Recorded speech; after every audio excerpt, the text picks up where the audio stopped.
tira itezio. Tira itezio, Bueno, eskuakin helduko jo, Kampo egingo ite, Karri. Vale. Ikusi. Me ha pasado muchas veces por la cabeza abandonar. Abandonar, pues momentos de que dices, ¿qué coño hago aquí? Lo voy a dejar. Pero luego dices, no, Jaime, no, tú estás puesto muchas ganas en esto. Kraken es una palabra en noruega para decir monstruo marino. O sea, que dentro de Kraken podrías haber cualquier monstruo marino.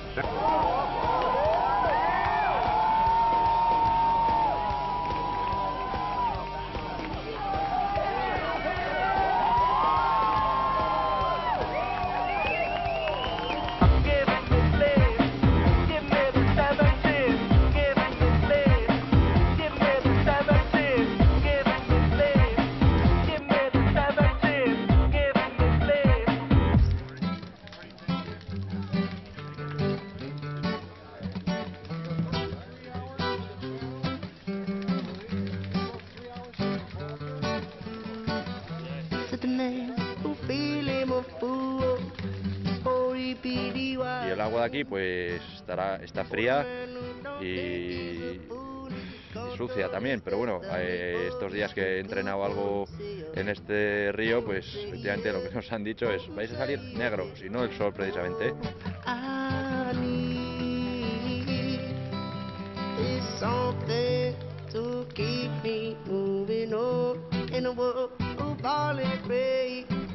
Hace 10 años que retomé otra vez mi afición a natación y empecé a hacer travesías populares tipo la de Zarao, la de aquí del Paseo Nuevo, y me veía bien, me gustaba.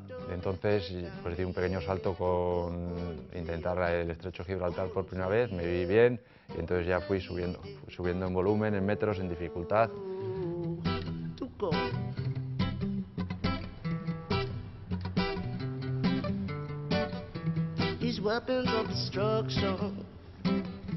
Fue una prueba para la que tenía mucha ilusión y estaba muy nervioso y la gente me decía, va, no te creo, estás nervioso, ¿por qué? Después de todas las que has hecho que son mucho mayores y pues ya, pero un poquito pues la gente que había mucho nivel y tampoco, pues, tienes un poco de amor propio y tampoco quieres ahí quedar el último.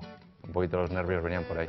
Yo era el que nadaba, pero luego he tenido que hacer entrenos pues con mi piragüista, con la gente que iba en el barco, entonces ha sido una cosa de grupo. ¿Cómo se aguanta tanto tiempo en el agua nadando? ¿Cómo, Jaime? Pues echándole muchas ganas porque el sufrimiento físico es el que es, evidentemente el cuerpo pues da lo que da y sobre todo es sufrimiento psicológico cuando tienes puntos de referencia que ves que no avanzas, que pues más de una vez en casi todas mis travesías me ha pasado muchas veces por la cabeza abandonar pues momentos de que dices, ¿qué coño hago aquí? Lo voy a dejar, pero luego dices, no, Jaime, no, tú estás puesto muchas ganas en esto, te has entrenado, has dedicado horas y pues mucha ilusión y no puedes abandonar. Y entonces pues estoy muy contento de haber conseguido y no haber tirado la toalla en ningún momento. Mucha gente terminó con una hipotermia y pues yo, gracias a los entrenos que había hecho aquí en San Sebastián y tal, pues lo pude aguantar bien. He visto ballenas, he visto delfines, he visto unas tortugas enormes en Gibraltar, que solo las veía yo, así como las ballenas y los delfines las veía todo el mundo, las tortugas así enormes debajo solo las veía yo. Y eso que yo tengo mucho respeto al mar, cuando estoy haciendo entrenos aquí en San Sebastián y veo una bolsa o veo pues un pez luna haciendo así, me asusto mucho, pero bueno, ahí pues es que ya dices, ya, a terminar, ya no me va a dar miedo nada.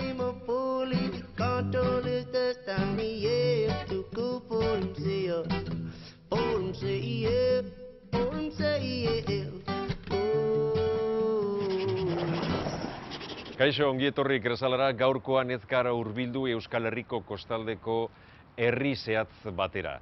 Bilbotik Portugaleteraino eramango gaituen itsasontzi honetara baizik. Hurrengo 40 minutuetan Bilboko txoko ezagunetan izango gara gure reportajeak aurkezteko. Ibaizabal ibaia gurekin zeharkatzera gonbidatzen zaituztegu. Goazen ba.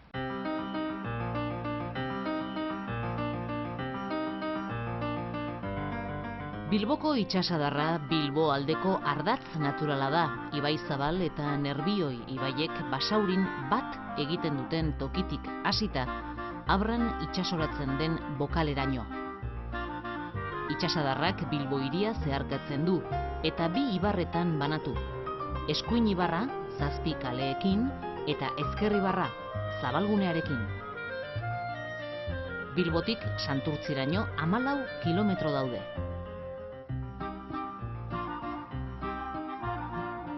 Bilboko itsasadarraren historia Bilbo sortzearekin batera hasi zen. Ibaizabal ibaiaren ertzetan kaiak eraiki ziren, hiriaren merkataritza nahiak asetzeko. 1375ean kokatu ziren ibai bazterretan lehen biztanleak, arraunlariak gehienak, Santurtziko elizaren alboan kokatu ere. Handik aurrera, batez ere Erdi Aroan, merkataritza asko hedatu zen. 1300 urtean Bilbo hiria sortu zen, eta 1322an Portugalete. Hiria garatzearekin batera, merkataritza ere garatu zen. Itsasontziak Bilbotik irten eta mundu osora joaten ziren, Europara eta Ameriketako kolonietara adibidez. 20. mendera arte, hondakin guztiak uretara botatzen ziren. Jarduera industrial masiboak eragin latza izan zuen ingurugiroan.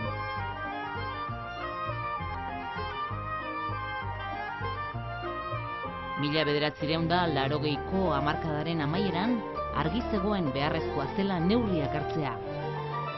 Saneamendu planak oxigeno maila 60an jartzea lortu zuen.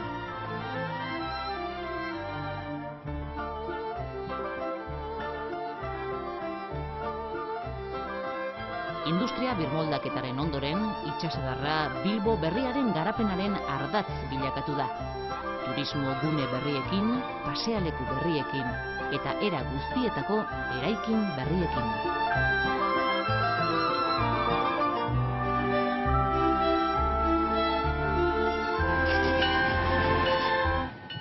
Zumaiak berezko ezaugarri asko ditu, bat aipatzearren, azken aldian mundu mailan hain entzute handia izan duen Flix eremua.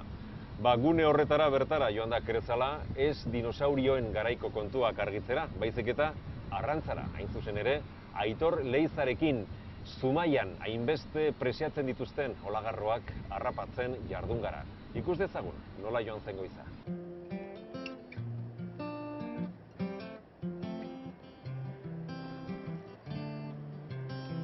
Santelmoak, Flixak, Planeixako olatu erraldoiak, Aitamari eta Telmodeon edo kolore gorria, Zumaia berezi egiten duten ezaugarriak dira. Beste bat, olagarro sopa edo zumaiarrek olagarroak harrapatzeko duten joera eta afizioa da. Eta hortara segoaz, Zumaiara. Aitor Leitzarekin olagarroak harrapatzen saiatzera. Goazen!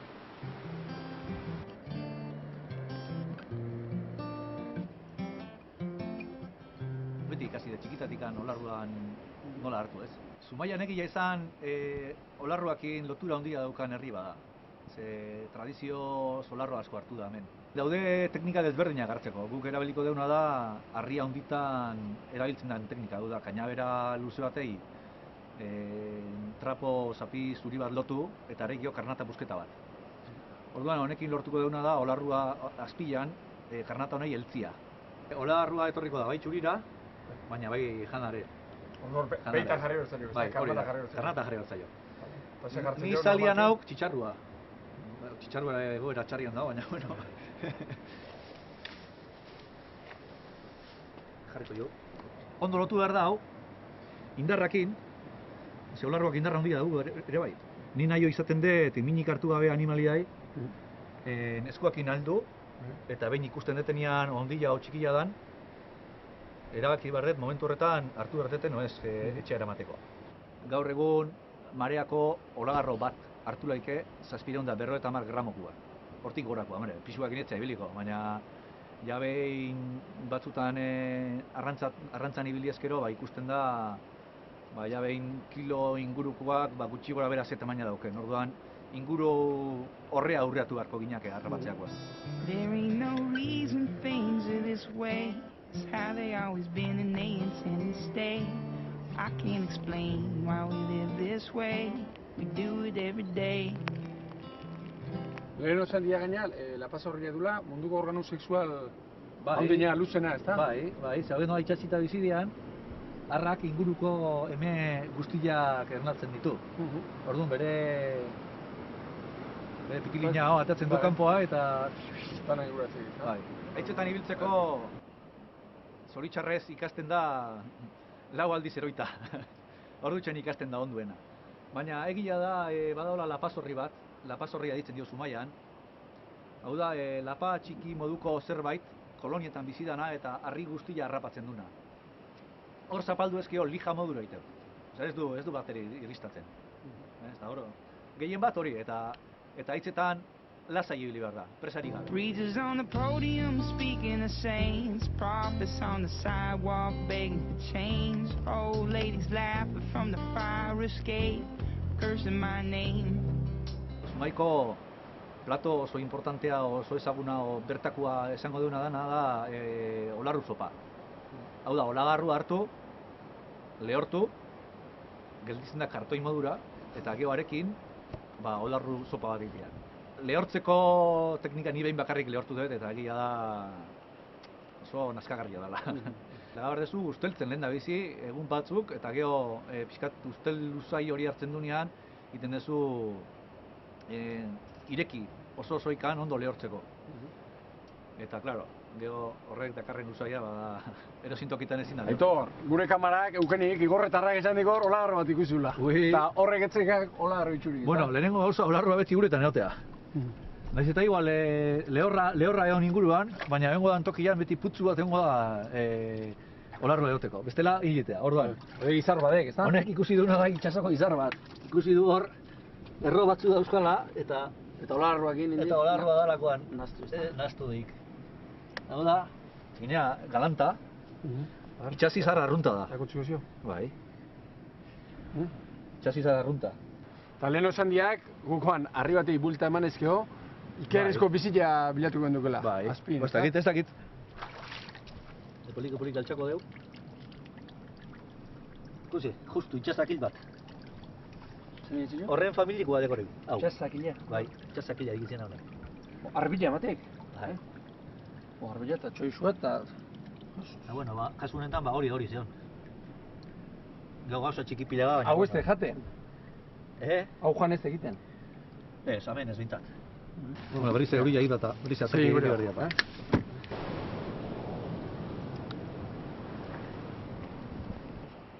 Eltzen dunean, ziarro inmobilizatzen du kainabera eta inkluso barruraka tiratzeu. Orduan, gola horra da honean, nabarmena izatea. Kusi, amen da bat! Amen bat! Nola egerri jok? Kusi. Aldudik? Kendu ingoiak, kusi, nola zatean, Kusi, Kampo genditzen den. Aldutxi jok, ez da? Bai. Kusi, oain, eko sartu ikusteko nola heltzen du. Kampo batea, oain? Hor, tira itezio. Tira itezio, Bueno, eskuakin helduko jo, Kampo hain goit, Karri. Vale. Kusi. Hau niretzako dek tamaina bat hortxe mugan egongo dala, hartu edo ez. Eta nahi gustatzen zatena da albada eskuakin heldu. Zebeti gantxuakin mina emate diozu. Ematen du honek lehen hori golpe bat hartuta dakala kakuakin, zamen txuria daka, eta beste norbait zaiatu da hartzen. Gusten hemen da gantxuritasun hori, ez luke euki behar txuritasun hori. Hau pixka txikillo zala norbaitek indik atea kanpoa, eta mina eman zio. Eta hendik utzi berriz. Eta utzin dio berriz, utzin dio. Nik alanta, ni handi ditu, ematen du hilda da, ostra. Hori. Uste zue? Mira nola peatzean. Honek agina... Ustea peatu, izariok, Bai. Agina zeukak hemen barruan, hemen azpilan. Agina bere sortziok. Eta koski teindik honek, baina, bueno, ez dikolako mina ematen. Hau txarrek, txikitsua bezala? Hau de tamaina bat hartu laikena berez. Baina, ni nahi odiat, urrengo marean, kilo erdi bat gehiago egitzia. Orduan ego jo laga. Ego jo laga, eta askatu gora, ezta? Bai. Hemen normalia jendea garritzen du, kanpo atea eta jaurtikia hitz eta 3-4 aldiz. Eta inkluso gero zapaldu. Kolpeka akatzea. Bai, kolpez akau burualdean jota golpiak. Nahi guztara hortzak aitea. Koska ite jok? Koska ite maiok begi inguru horietan, ite jok bere nolabait esateko kolumna vertebrala puskau. Orduan, errua gelditzituk txintxilika eta zeai gabe. Golpia jota, iesti daka.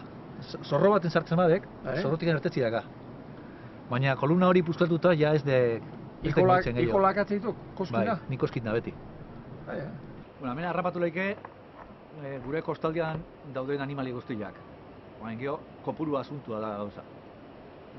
Gauza asko, bere egoerak ez dira bat ere onak, ez dut ulertzen nola, adibidez, nekora o handarika, Zumaian ditze joan bezala, guretzako debekauta dago hartzia, baina profesionalentzako ez. Orduan, egoera txarra baldima da, ez dut ulertzen nola, hortikan bizideanei baduten posibilitatea hartzeko eta bazterretik ganez. Zergatik ez dut hau? Oso erraza da ulertzen, azkenean guk arrantzatuko ditugun animaliak, bai olarruak ere, izango dira animaliak mareakin gora etorri dianak eta jeisteakoan goi alde hortan gelditu dianak. Hau da, guk influituko dugu gehien bat marea arte horretan etorri dian animalietaz. Ez benetan barruan dauden animalietan, ez? Monitor, ordu bat adek, eta nek gozia ja... Bai, ez? Ja, marea gora zetorri gainea. I know it will. Love will come, set me free. Yes. There ain't no reason things are this way. It's how they always been and they intend to stay. I can't explain why we live this way. We do it every day. Beno ba, eta orain tartetxo bat gogoratzeko gure lehiaketa partikularra, Kresalaren lehiaketa partikularra. Badakizue programa denetan agertzen dela beti halako lekuz kanpoko irudiren bat. Beste irudiekin bat ez datorrena da gure umore ikutu bat programa honetan. Orduen topetan badozue, idatzi eta bidali emaila kresala@eitb.com helbidera. Idatzi zuen izena, abizena eta animatu zaitezte gure lehiaketan parte hartzen.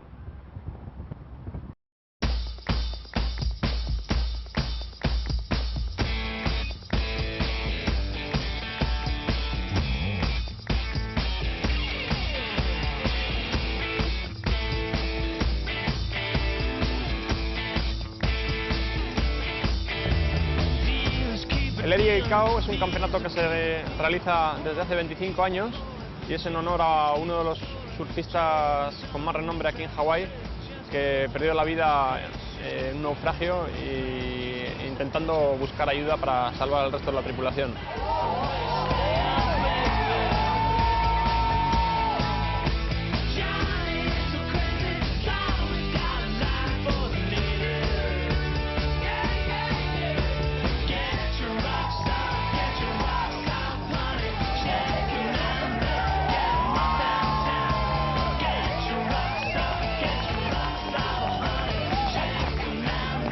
Este campeonato tiene la particularidad de que solo se realiza con unas condiciones mínimas de tamaño de más de 7 metros de altura. La bahía de Waimea es un sitio muy especial donde da la posibilidad de coger algunas de las mayores olas del mundo en la modalidad de remada.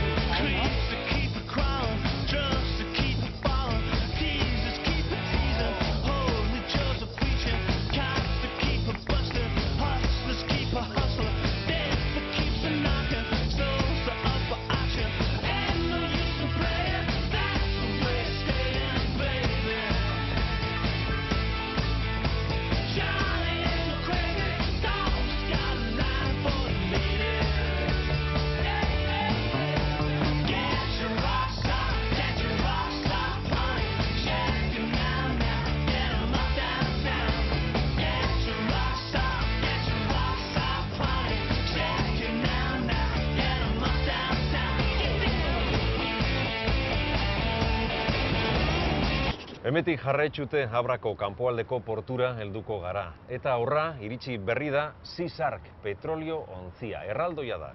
Ia 180 metro luze ditu eta bere barnean 25.000 tona gasoil. Horrelako itsasontzi erraldoia porturatzeak profesionaltasun handia eskatzen du. Nolakoa den prozesu hori dana ikusiko dugu jarraian.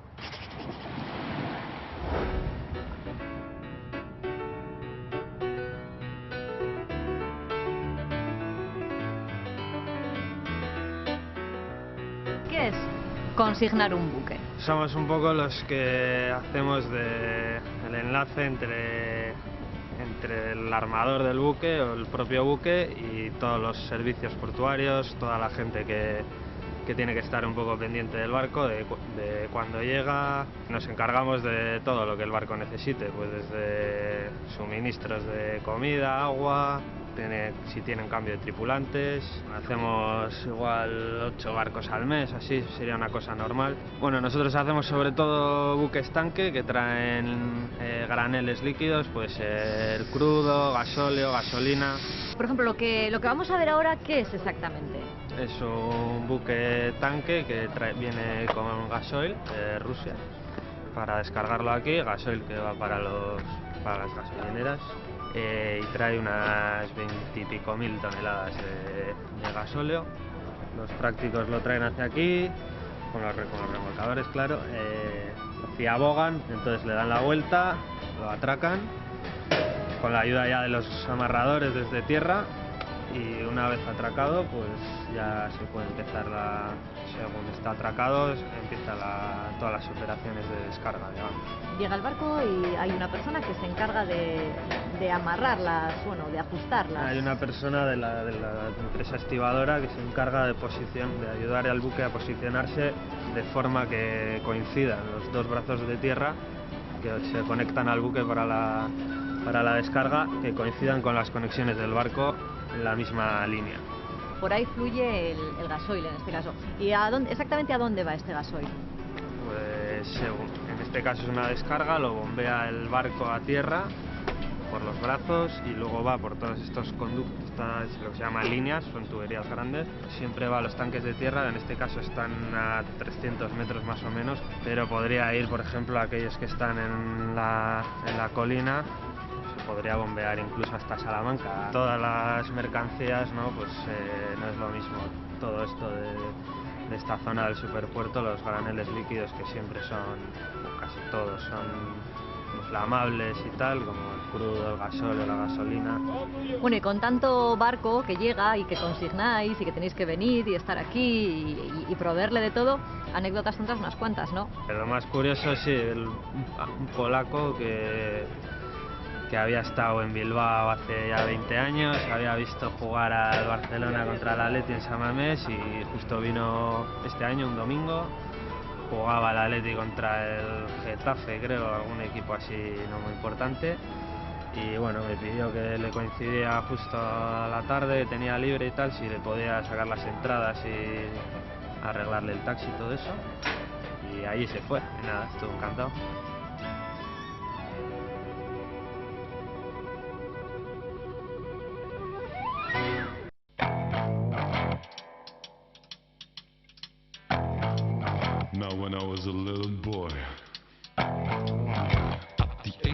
Oiartzunen gaude Pukas etxearen olatu enpresan. Zertara etorri garen? Mikel Agoterekin hitzordua daukagulako surfolak nola egiten diren ikusi eta ikasi behar dugu. Goazen! Enpresa hau, 1988tik hemen Oiartzunen dago. Europa mailan enpresaik potenteena olatu enpresaek. Munduko eskulanik onenak pasadia, australiarrak, amerikarrak, izen handikok, erakutsi zian pixkat polisterrakin da lanian. Barkuak arreglatzeko teknika berezi horrekin. Leheno esan diak, iraitunak txamperok ere zitula, ez da? Bai, nire aitonak hasiera baten itxasun, ibiligon arrantzale, baina gero txamperok iten bukatu zen zautzen. Bilo bat taula egiten. Eta bain, bilo bat taula egiten. Hemen polunetan osko foana dakau, earki ikustea, Australiatik dator. Bertatikan zertikan ekartze deu, zertikan pentsatze deu, mundu mailan behaiek itugu da foanik onena. Hemen gure lanen parte bat ordenagailuz tablak diseinatzeadek, gero esku lana aldan gutxina izateko. Fitxa hontan hartzezki jau pertsonan karakteristikak, pixua, altura, eta ze luzerako nahi diken, zabalera, lodiera.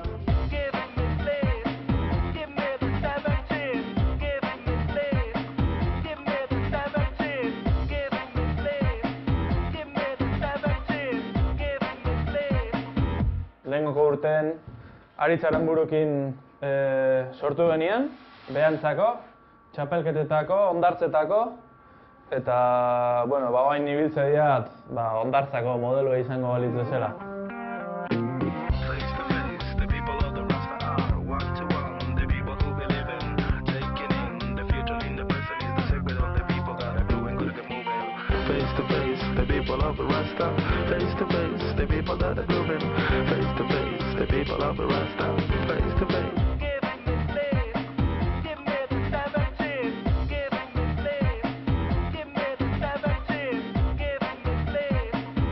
Fresa gutxizkiken arrasto hau edanak. Horiek kendu eta... Kendu. Xapal utzi, ezta?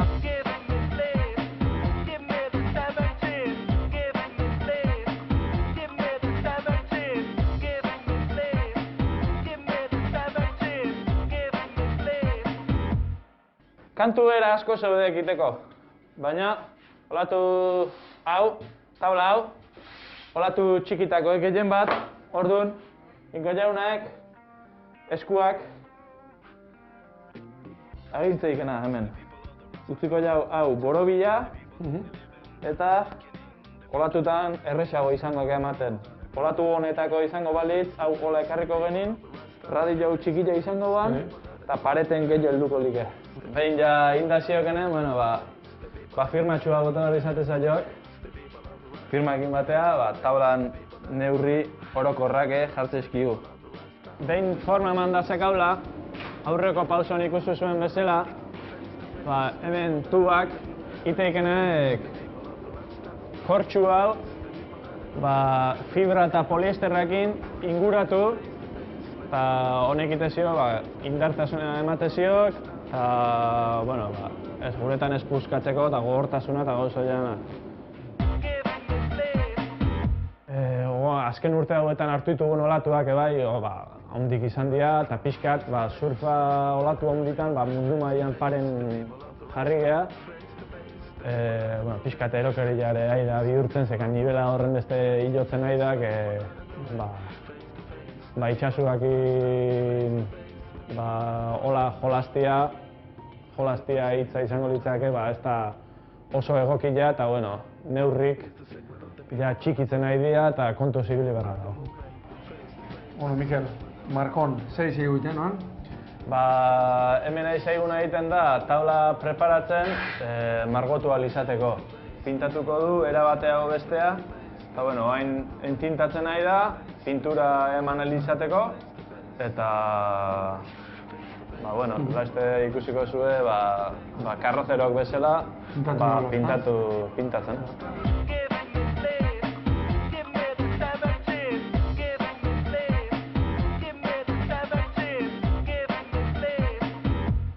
Kasu honetan ikustu jau kilaiela jartzeko eta kentzeko, portatilak, ezta? Bai, kila hauek zekeken gauza dek bidaiatzeko oso nahitukela, zetik, hegazkinetan leheno beti eraso handira genitxekan, beti kilak puskatu dituela.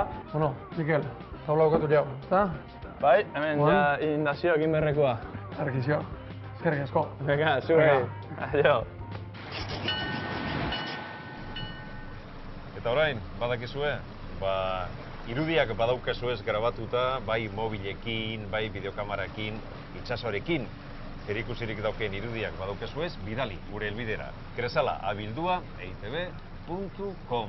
Eta hortxe, gero guk zabalduko duguz eta programan ikusi ahal izango dira. Animatu zaitezte.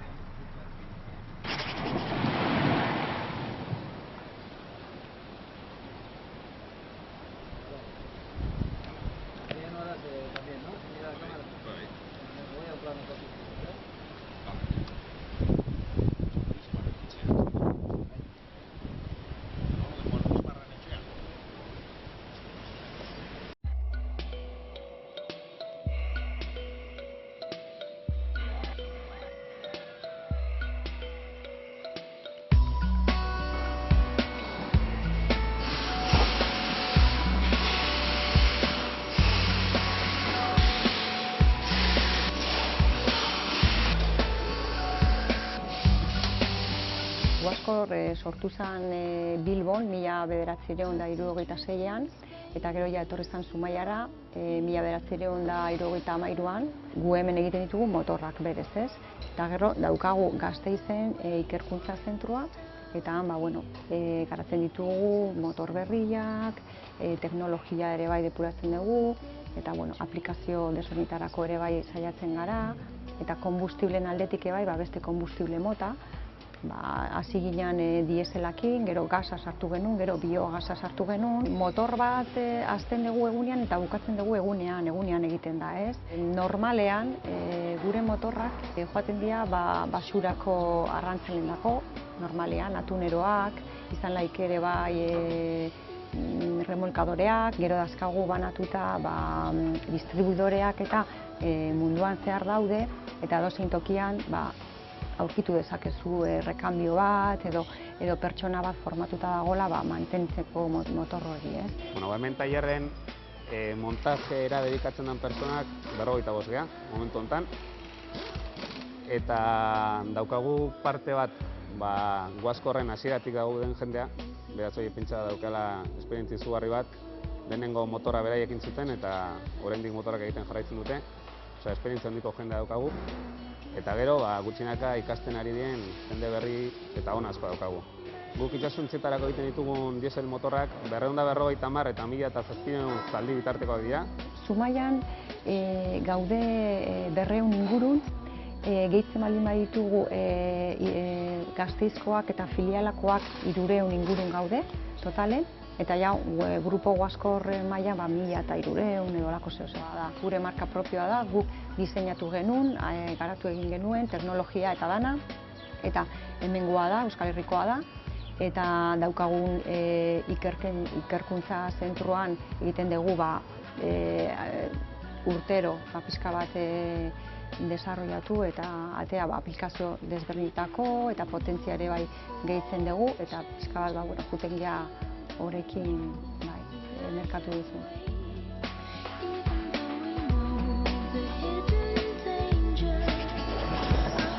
Beno eta ikusten duzuen lez, hortxe dago Portugalete eta Urrien Getxo. Ekainaren azkenengo astean Getxon ospatu egin da itsas astea. Sea Week, eta hortxe egon da gure lankidea, Ana Quintana, erakusteko zer da hori itsas astea.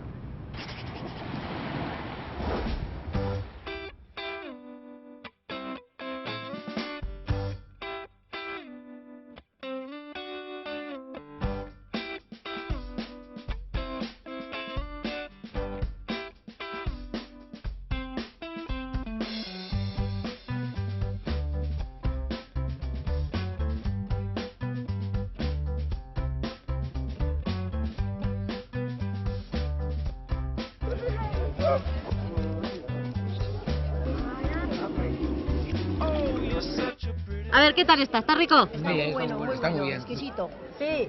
Buena calidad. ¿Sois de por aquí? De Baracaldo. Baracaldo y Lejona. Y Bilbao. ¿Y de precios?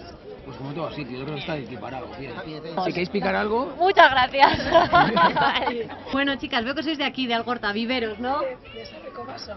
El buey está saliendo muy bien, Nécora. La gente tira un poquito de todo, percebes del gallego muy rico, el caracolillo que cocemos aquí también. ¿Estáis aquí bien con el caracolillo? ¿Sabíais que era la semana del Mar de Getxo? No, no teníamos ni idea. No, lo que pasa es que hemos estado dando una vueltita por aquí y hemos visto los puestos y nada, comen unos caracolillos, están muy ricos además. Un aperitivo con unas quisquillas y la verdad que se está la mar de bien. Nos acompaña el tiempo además. Hola, perdona. Hola, muy buenas. Veo que estáis aquí en la Semana del Mar. Sí, estamos aquí, hemos traído lo mejor de nuestra casa y a precios de fábrica además.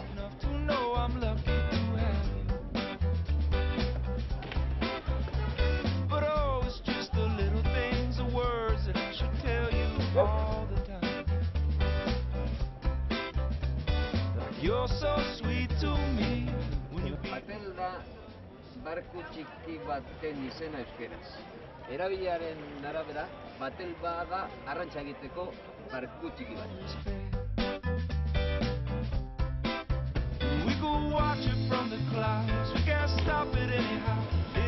Gara euskal bateleruok pixkat jaube edo batel bat daukagunok, erabiltzen dugunok, erabiltzaileak, eta gara, onarte pasatzen den izan dena, portu bako txian bat, olako bi perla dagoz.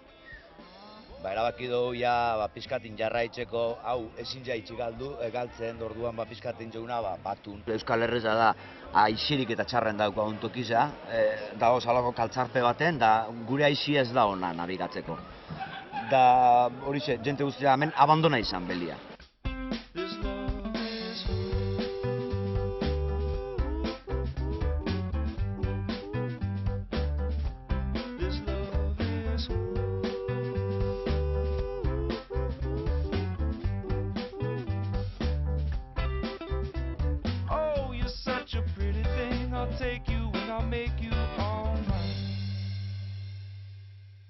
Kraken es una palabra noruega para decir monstruo marino, o sea que dentro de Kraken podría caber cualquier monstruo marino. ¿Qué tipo de especies son? Son cefalópodos, pero son especiales. No se dejan ver. No hemos visto vivo. No, ni tiene que tener ningún miedo nadie en bañarse porque le vaya a atacar un bicho de estos, porque su hábitat es entre 1800 y 200 metros de profundidad.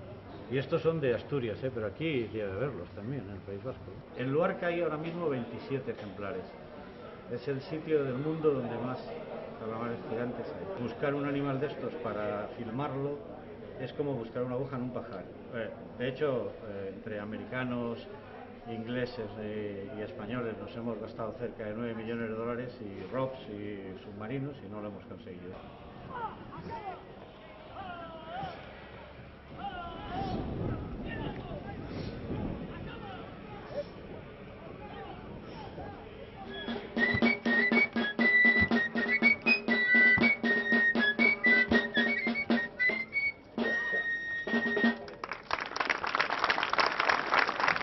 Con lo que nos pagas no nos llega ni para comer, explotador, cerdo. Dentro de los oficios, el peor oficio pagado, el más, que eran mujeres, dicen que ni tenían casa, que comían al día, venían aquí y cogían. Eran gente que sirgaba los barcos para poder descargar la carga y eso. Entonces les pagaban muy poco y les salían muy baratos a los capataces. O sea, si los hombres les pagaban más y las mulas costaban mucho más, entonces las sirgaras eran un chollo para ellos. Eran mujeres que no tenían nada que comer ni tenían casa. ¡Marcha de aquí, que esto no va contigo! Inoiz ez gehiago. ¡Inoiz ez gehiago! ¡Un día más! ¡Inoiz ez gehiago! ¡Inoiz ez gehiago! ¡Un día más! Cogían el barco de la cuerda, les tiraban la cuerda, se la ataban ellos a unas sirgas que se llamaban, que son como unos lazos así grandes, y como el barco no pueden entrar bien por la ría, entonces ellos tenían que hacer para que el barco no atracara, no sé, no le pasara nada. Entonces era un trabajo muy inhumano. Muy bonito, además que no se pierdan estas costumbres, ¿no? Habría que mantenerlo. Yo creo que sí. Es una cultura, ¿no? Azul, lo habéis visto bien. La ría es azul. La ría es rezar, saltar, pescar. Todos los años venimos a ver la representación. ¿Y qué os parece? Precioso. Ondo dago, gainera tarkatzen dute euskara gaztelania, orduan denontzat igual ulergarria esateko. Baina ondo dago.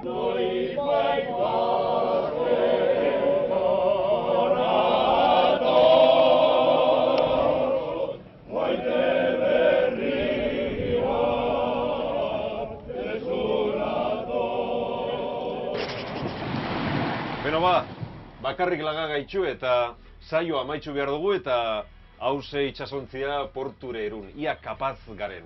Besterik ez, urrengo arte, agur!